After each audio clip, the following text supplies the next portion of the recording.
Hi,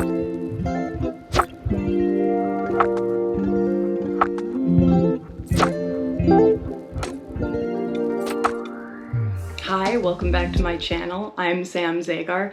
Today I'm doing a very quick one for those who are like me with an entirely unconscious design. One of the things that I want to acknowledge is whether or not you have conscious awareness of what your design actually is and how that can affect how you relate to or experience this incarnation, this trip, this ride that you're in. I have a design that was made entirely by my body or by the design side. I am a single channel projector. My one channel is in red, which means it's all unconscious. Both ends of my channel, the gates 44 and 26, I have them in my moon and in Pluto in the design side of my body graph. What that really means though is from a conscious place, I don't know who I am. Let me say that again. From a conscious place, I don't know who I am. And it took me a while to realize that, and it had some interesting effects on my deconditioning process. Now, if your definition is like mine, then you do not have any channels that are fully colored in black. If you have a channel that is fully colored in black, that's a personality channel, and it's something that you are consciously aware of as a part of you. I don't have any of that. Where that made a problem for me originally in the beginning of deconditioning my design is that I was aware of, I studied a little bit what I am. You know, I read about this channel of surrender and how it would come across and what it is to be a splenic being or an ego being.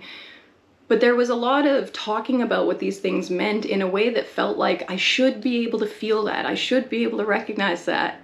And I couldn't. You know, it was actually quite hard for me to realize I am an ego being, that I'm a willful person, because it comes from my body. It's not something I associate myself. Either way, it's not something that feels like me from the mind. Now, in the beginning of my deconditioning process, I educated myself a lot. I took in a ton of human design information, and honestly, I still take in a ton of human design information. But the more that I read about myself, learned about myself, heard about myself, I expected my mind to be able to catch certain things or control certain things or prevent certain things from happening, and it couldn't do that. And the more that I expected my mind to be able to control certain things about my experiment, honestly, the more bitter, annoyed, third line pissed off I got about a lot of things. I'm in a place right now where living my design is very easy. It's very comfortable. Over the last 6 months, it has changed quite a bit for me. And one of the things that really helped with that was the reminder and understanding that there's nothing mental about my design. I'm somebody who, especially with an active brain and a strategic mind, can become quite neurotic in my thought process. But what I wanted to recognize, or what I needed to recognize in myself, is that a lot of my neurotic thought process was a lot of the lack of awareness in my undefined centers, you know, the not self narratives that are just, you know, I think that I'm going to say the word, I think too much. I think that. Je pense que. I think that we think that a lot of what we think is us. I think that we think a lot of what we're thinking is us thinking. A lot of the times, though, that what we're thinking isn't necessarily stuff that we should be thinking or stuff that we're even really aware of. There's a lot of stuff that becomes thoughts, becomes narrative, becomes background chatter that's not important, it's not relevant, it's not for us. Like, I would say that probably 90% of what's going through here should just keep going. I've been a very busy brain. I'm ADHD, I'm very left, I'm entirely unconscious in my design. I can tell you that being neurotic is one of my biggest issues, biggest hang-ups, and fastest ways for me to become not self. In many ways, I had to turn my mind off to get into design.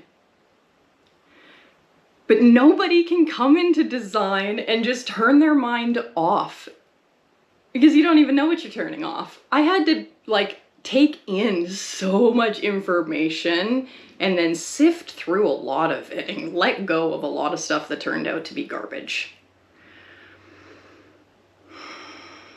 But I took in enough information and played with it enough. Like, I'm 5 years into my human design experiment. This isn't something a new person can do. It's me being 5 years ahead of you saying, this is what the process ended up as. And it's not how it's going to end up for everybody. This is how a process ended up for me. You know, maybe you can relate being a projector, maybe you can relate being 7 centers undefined, but maybe you can really relate because your whole design is unconscious. If your whole design is unconscious, there's a lot of what you're thinking that has nothing to do with who you are. I had to turn off a lot of my thoughts. I had to recognize that my body, in my case, in my design, my body is significantly more intelligent than this monkey brain. Recognizing that so much of my design is unconscious gave me permission to go, turn it off. Because I recognized that what I was thinking about likely wasn't the thing that I thought I was thinking about. There's a good chance I'm thinking a lot of things that they're just not real, they're just not valid. It's just like my perception on something, my projection on something. I stopped thinking I was so smart. I know I'm very intelligent, but I stopped thinking I was so smart about myself.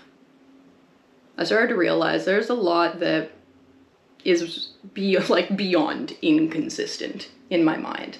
If I want any sense of consistency, reliability, predictability, because my entire design is unconscious, I really have to rely on my body to get me through my experiment.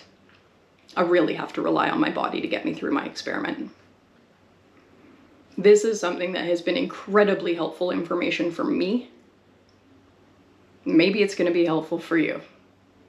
That was my quick one. We'll see you next time.